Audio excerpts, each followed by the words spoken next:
Mga kapatid, matutuluyan na yata yung plano kong bumili ng electric vehicle. Kasi po, sobrang taas na naman ng presyo ng fuel bukas. Sa gasolina po ay tataas ng 12.90 to 16.60 pesos ang gasolina. So kanina nagpakarga po ako sa clean fuel, 65 pesos and 70 centavos. So mga 66 na.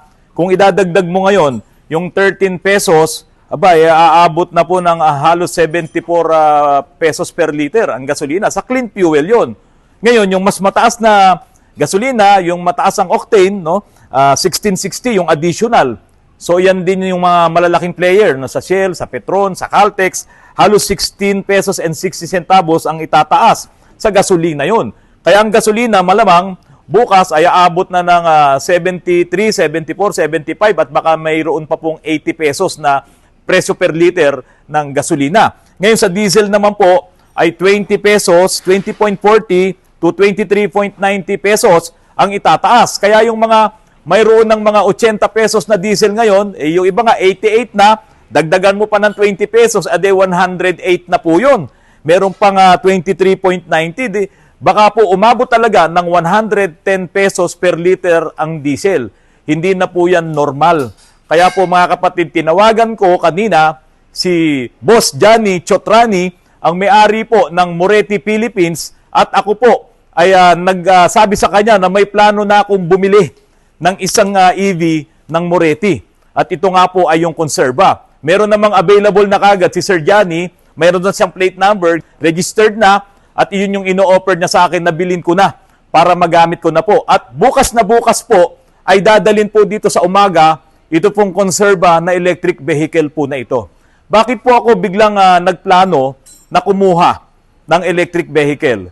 Nung nakarang taon po kasi ako'y pinahiram ni Sir Johnny at hindi ko muna nakuha yung unit na yon. Ngayon, sa nangyari pong gulo sa Middle East na hindi natin masigurado kung yan ba ay magbabago pa, kung matatapos pa ba yung giyera na yan, eh ang problema doon, kung 3 taon mula ngayon, yung mga nasira na mga oil refineries diyan sa Middle East, hindi yan basta-basta maaayos, no? At pati yung gulo na to, hindi natin alam kung kailan ito matatapos. At sigurado na magpapatuloy ang pagtaas ng presyo ng petrolyo, presyo ng langis, at hindi po bababa ang ating mabibiling na per litro ng gasolina at diesel. Kaya po ako ay lumapit kagad sa may-ari ng Moretti Philippines, si Sir Johnny Chotrani, at kung ako ay mapagbibigyan niya na bumili ng hulugan, hindi po ito kasa, hulugan na Moretti car, electric vehicle. At yung nga pong ipapadala sa akin ay yung Conserva. Yung ipapadala po ay na unit, ay yung kulay blue na Conserva. Ito po, pinakita na po sa akin yung picture. Yan. Kung makikita po, ayan o. Okay. Ayan po, may plate number na. Ayan. At yung interior niya, ay ayan po. Okay. Mabilis lang ang naging usapan namin ni Sir Johnny. Pumayag siya kagad na kung sakaling talagang matutuloy yung plano ko na bilhin itong Conserva na to, eh syempre, makakakuha rin po ako ng discount. At ito nga po ay hulugan. Sa Moretti Philippines po kasi, merong silang 0 down payment, ay makakakuha ka na ng mga electric vehicle ng Moretti. O kaya naman mamimili ka doon sa Go Monthly Amortization, 8,751 with 50% down payment. Ito pong kanilang Brevi. Ito, pakita ko po sa inyo. Ayan. So ito pong Brevi po na to, electric vehicle, pwede ka ring mag-0 down payment. Hindi ko lang alam kung magkano ang magiging monthly. Malamang mas mataas po yun. Bakit po ito yung bibilhin ko? Marami naman pong mga naggagandahan at nagmamahalan ng mga electric vehicle. Ito po mga kapatid. Hindi natin alam kung kailan matatapos itong giyera na ito. Hindi natin alam kung kailan bababa ang presyo ng gasolina at diesel. Pero ang alam ko dito sa Moretti na to, mura to, nakagamit na po ako nito at alam ko na dito makakatipid ako. Dahil hindi na ako magpapakarga ng gasolina at diesel. Isa lang ang kailangan ko para kung ano't ano man ang mangyari, kung talagang mauubusan ng gasolina at diesel, yung ating mga gasoline station dito o dito sa Pilipinas, meron pa rin akong isang sasakyan na magagamit na paroon at parito. Kung bibili ako ng mamahaling sasakyan, edi parang hindi ako nagtipid. Kung bibili ako ng mamahaling mga electric vehicle na yan, no? Yung mga sikat, yung mga pinag-aawayan ngayon, hindi ko kailangan yung mamahalin. Ang kailangan ko dito, sa panahon ng krisis ngayon, hindi lamang sa Pilipinas, sa buong mundo, dahil apektado po ng giyera ang lahat ng bansa sa buong mundo. Yung giyera po na yan sa Middle East. Hindi ako bibili ng mamahaling electric vehicle. Ang kailangan ko ay yung magagamit ko sa panahon na talagang halos wala ka nang mabibili ng mga fuel po na yan, gasolina at diesel. May nagsabi rin po sa akin, sir, paano yan? Kung bibili ka ng electric vehicle at yung kuryente naman tataas o kaya naman pwedeng mawala rin ang kuryente natin dahil ang nagpapatakbo pa rin naman sa power plant ay kasama dyan yung mga diesel po na yan, pati yung mga oil na yan, kailangan ng makinarya yan, di siyempre magtataasan din daw ang singilan sa kuryente or posibleng mawalan din ng kuryente. Yun na yung pinaka-worst. No? Yun na yung pinakamatindi. Pero ang kagandahan lang dito sa mga electric vehicle na to, itong mga maliliit na electric vehicle na to, kung makakapaglagay ako ng solar power, meron naman ako mga solar panels po dito sa shop. Mayroon akong 5 350 na mga solar panel. Bibili na lamang ako ng inverter at kaya ko ng kargahan ito pong Moretti na konserba na ipapadala po sa akin bukas. So ngayon, nandoon na ako sa option ko na kung sakaling ano man ang mangyari, sa mga darating na araw, sa mga darating na linggo, buwan at taon, meron pa rin akong magagamit na electric vehicle. At kung dumating bukas yung ipapahiram na test vehicle, no, ng Moretti, ite-test drive ko yon. At habang tinetest drive ko po yon, mag-uusap po kami ni Sir Johnny Chotrani. Kung yan ay mapapasa akin na, ay agad ko rin po itong sasabihin po sa inyo. Kaya kayo po na nagpaplano na bumili ng sasakyan ngayon, bibili kayo ng second hand na sasakyan. Nako, ako na muna ang magsasabi sa inyo, bump off nyo na muna yan or wag muna. Kasi yung mga mabibili nyong second hand na sasakyan, nako, napakaraming problema. No? Pero kung bibili ka ngayon ng brand new na electric vehicle, hindi mo kailangan bumili ng mamahalin at sobrang gaganda nung napakaraming mga features. Hindi mo kailangan yon. Ang kailangan mo dito, isang electric vehicle na magagamit mo, na mura lang, at mabait pa yung may-ari. Itong kagandahan sa Moretti. Kung sakaling magka-problema man, yung electric vehicle na kukunin ko, nandyan, isang hakbang lang si Sir Johnny Chotrani. Mabait pa yung may-ari po ng Moretti po na ito. Ngayon, bakit ko sinabing wag na muna kayong bibili ng second hand na sasakyan? Ito po kasing ginagawa ko na Santa Fe, yung nandun, yung kay Sir Mark, yung nasira ang kanyang turbo, tapos nasira ang kanyang 4 na injectors, na inayos namin. Ngayon, maayos na po yun, pero may lumabas pang mga problema. Ang dami pa palang tagas ng langis nito doon sa kanyang timing chain cover. Tapos, may tulo din doon sa kanyang elbow na dinadaanan ng coolant. Ang problema, nasa kasuluk-sulukan, kaya kailangang iyon naman ngayon ang tututukan namin.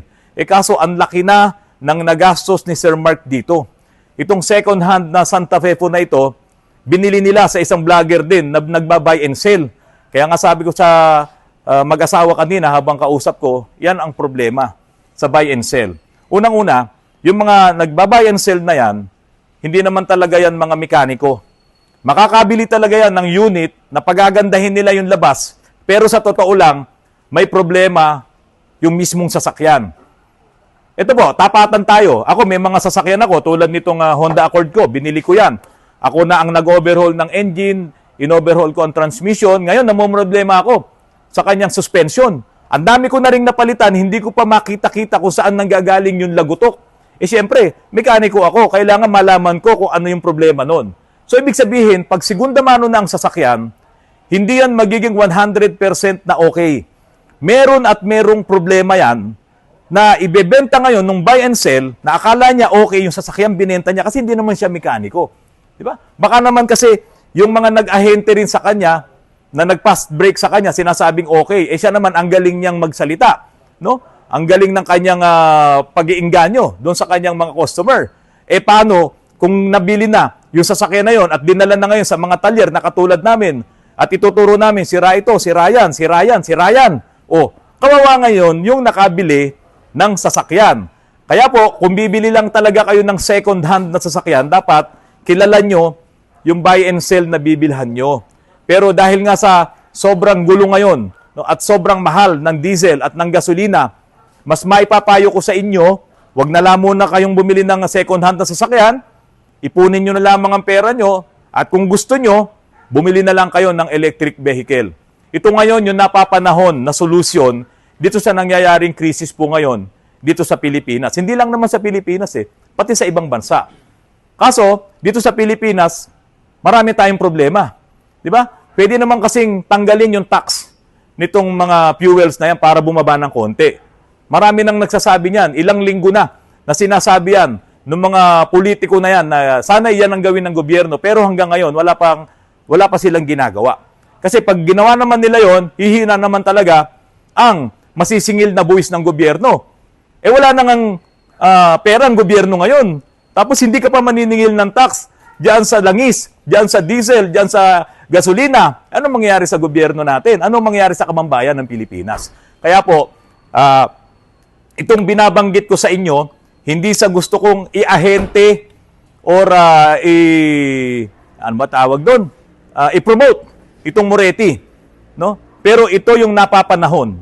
Kung maghuhulugan ka ng 8,000 pesos buwan-buwan at nag-down ka halimbawa ng 200,000 or 300,000 pesos, yun ang down payment mo 50% at 8,000 pesos ka buwan-buwan, palagay ko, tamang deal na yun Kasi pag bumili ka ng isang SUV or sabihin mong kotse na ganito, binili mo ng 300,000, maggagasolina ka rin ng napakamahal. Para kang naggagasolina buwan-buwan ng 10,000 o baka 15,000 pa sa sobrang mahal ng gasolina ngayon. Parang ganun lang yun.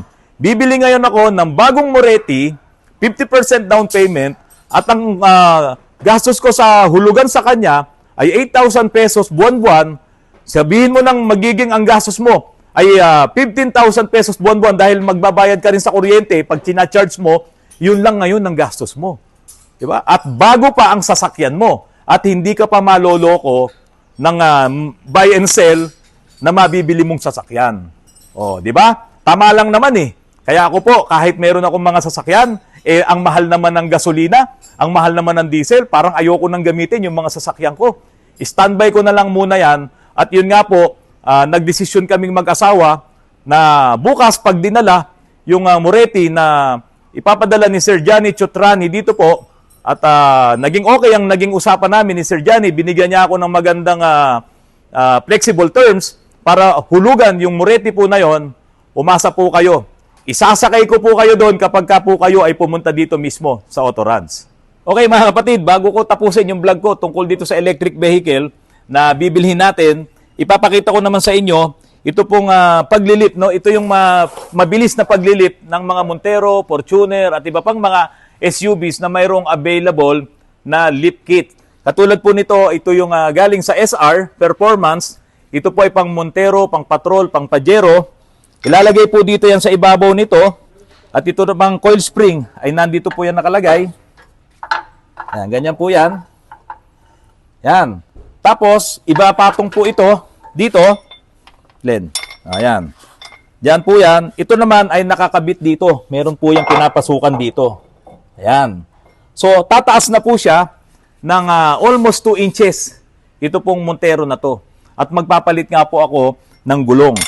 Ito po ay para sa left and right. Ito naman yung pangharapan na inilalagay natin.